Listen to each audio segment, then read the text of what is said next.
Drug addiction এবং HIV AIDS সম্পর্কে সবাইকে সরল ভাষায় ওয়াকিবহাল করা।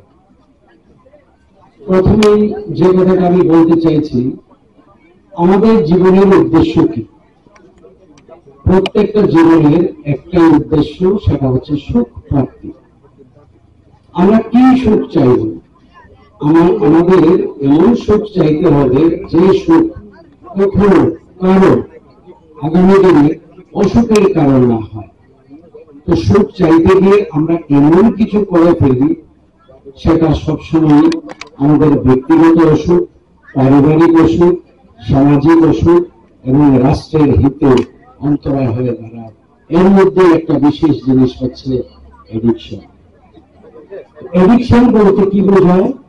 এডিকশন বলতে বোঝায় জীবনের চলার পথে অনেক কিছু আমাদের প্রয়োজন, সেই প্রয়োজনীয় বিশেষ বিষয়গুলো অতিরিক্ত ব্যবহার বা ডিপেন্ডেন্সি হয়ে যাওয়াকে বলা হয় এডিকশন। সেটা লিগ্যাল হতে পারে, সেটা ইনলিগ্যাল হতে পারে। ড্রাগ এডিকশন এর মধ্যে একটা। দেখুন, আজকে অনেকেই ইন্টারনেট ব্যবহার করে এবং এটা অত্যন্ত উপযোগী, প্রয়োজনীয়। শিক্ষার ক্ষেত্রে, কাজের ক্ষেত্রে, যোগাযোগের ক্ষেত্রে ইন্টারনেট একটা অপরিহার্য বিষয়। কিন্তু সেই ইন্টারনেটের সহজলভ্যতা অনেক স্টুডেন্ট, ভালো ভালো স্টুডেন্ট হারিয়ে যাচ্ছে। ওনারা পড়াশোনার দিকে মনোযোগ দিতে পারছে না বা দিচ্ছে না। ধীরে ধীরে তার পারফরমেন্স খারাপ হচ্ছে, তার উন্নত ভবিষ্যৎ নষ্টের দিকে চলে যাচ্ছে।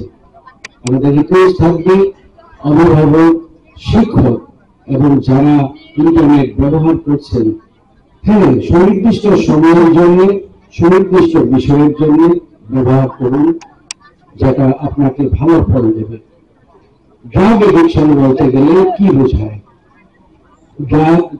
ড্রাগ মানে এখানে বিভিন্ন ধরনের ঔষধি দ্রব্য এবং কেমিক্যাল, যেগুলো শরীরে সুস্থতা বজায় রাখার জন্য ব্যবহার হয়, কিন্তু তার অপব্যবহার করার ফলে অনেক সময় শরীরে এবং মনে ভালো লাগা বোধ জন্ম নিলেও একটা সময় দেখা যায় তার করার গ্রাস থেকে কেউ বেরোতে পারে না। প্রতিনিয়ত ব্যবহার করতে করতে কি হয়, একটা মানুষ পঙ্গু হয়ে যায়। এর প্রভাব পারিবারিক, সামাজিক এবং ব্যক্তি তথা অর্থনৈতিক দিক থেকেও অনেক পিছিয়ে যায় একটা পরিবার, একটা সমাজ। শারীরিকভাবে দেশের ক্ষতি, রাষ্ট্রের ক্ষতি, সেটা যে শুধু ব্যক্তির ক্ষতি তা না। তো ড্রাগ সম্পর্কে কয়েকটা কথা বলবো। দেখুন, এডিকশন আমাদের সমাজে আছে। কি কি আছে? এডিকশন যে আমাদের সমাজে আছে তার মধ্যে কমন কতগুলো আছে, যেমন ধরুন টোবাকো বা তামাক। তো তামাক কিভাবে খায়?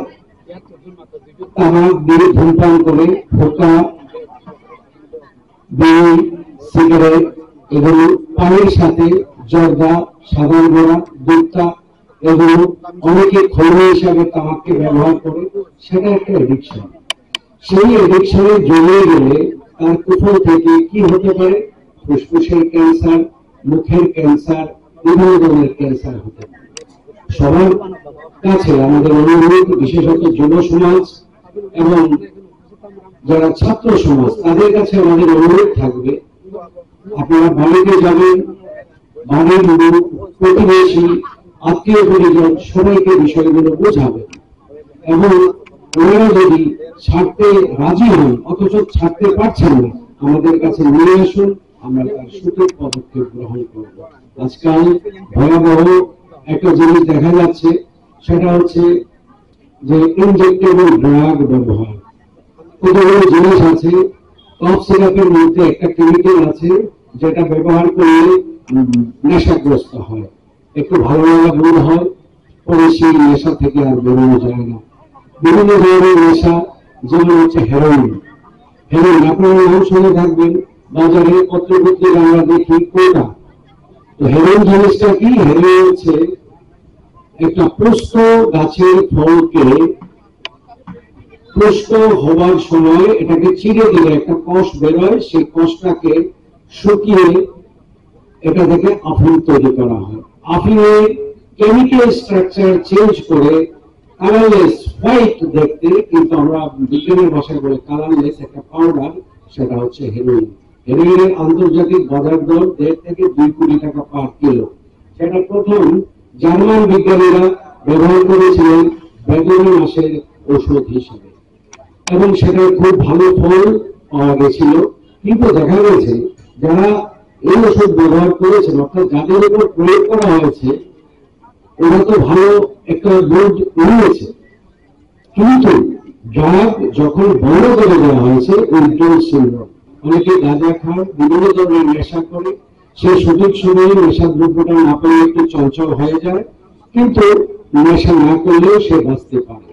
কিন্তু হেরোইনের নেশাটা এরকম, ওরা যদি ড্রাগটা নেওয়ার সুনির্দিষ্ট সময় যদি ড্রাগটা নিতে না পারে, সে অ্যাবনর্মাল হয়ে যায়। ড্রাগটা নিলেই সে নর্মাল হয়। সেটা হচ্ছে অন্যান্য নেশা দ্রব্যের মধ্যে সেটা হচ্ছে আলাদা। এটা যেহেতু দাম, বিভিন্ন হাত পাল্টে পাল্টে মাফিয়া চক্রদের হাত ধরে মার্কেটে আসে, বিভিন্ন ধরনের মিশেল এটার মধ্যে হয়, এটার কালারটা সাদা থেকে ব্রাউন হয়ে যায়, এটাকে বলা হয় ব্রাউন সোডা।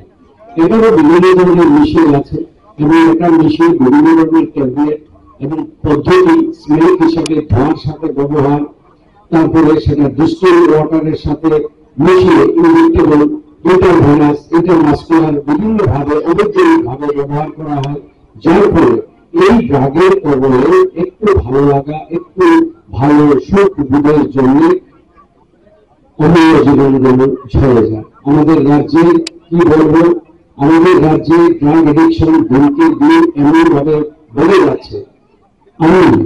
আমরা শুধু স্বাস্থ্য বিভাগ নয়, আমরা পুরো দেশবাসী একটা চিন্তা, আমাদের আগামী প্রজন্ম কোথায় যাচ্ছে।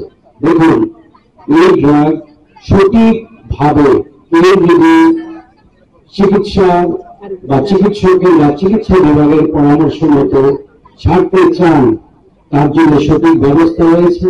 সম্পূর্ণ সরকারি খরচায় ব্যবস্থাপনা, ড্রাগ এডিক্টেডকে ড্রাগ মুক্তিকরণের জন্য সমস্ত ব্যবস্থা উপলব্ধ রয়েছে। নিকটবর্তী স্বাস্থ্যকর্মী বা স্বাস্থ্য বিভাগের সাথে আপনারা যোগাযোগ করুন, কারণ এই ড্রাগ ব্যবহারের ফলে, ইনজেক্টেবল ড্রাগ ব্যবহার ফলে শুধু জীবন যে নষ্ট হচ্ছে তা না, কিছু কিছু মারাত্মক বিপদ বয়ে আনছে। এর মধ্যে যেটা উল্লেখযোগ্য সেটা হচ্ছে এইডস। আমি বলবো, নেশা থেকে মুক্তি পেতে গেলে সবাইকে প্রতিজ্ঞাবদ্ধ হতে হবে। পরিমিত আহার, নিয়মিত ব্যায়াম, মাদক বর্জন, সুশৃঙ্খল জীবনযাপন, অতিরিক্ত মানসিক চাপ বর্জনের জন্য খেলাধুলা, ব্যায়াম, পরিবার, আত্মীয়, বন্ধু এদের সাথে পজিটিভ বিষয়ে কথাবার্তা বলে, আলোচনা করে সৃষ্টিশীল যে বিষয়গুলো, সেই বিষয়গুলো নিয়ে যদি সময় কাটানো যায়, তাহলে কেউ ড্রাগ এডিক্টেড হবে না।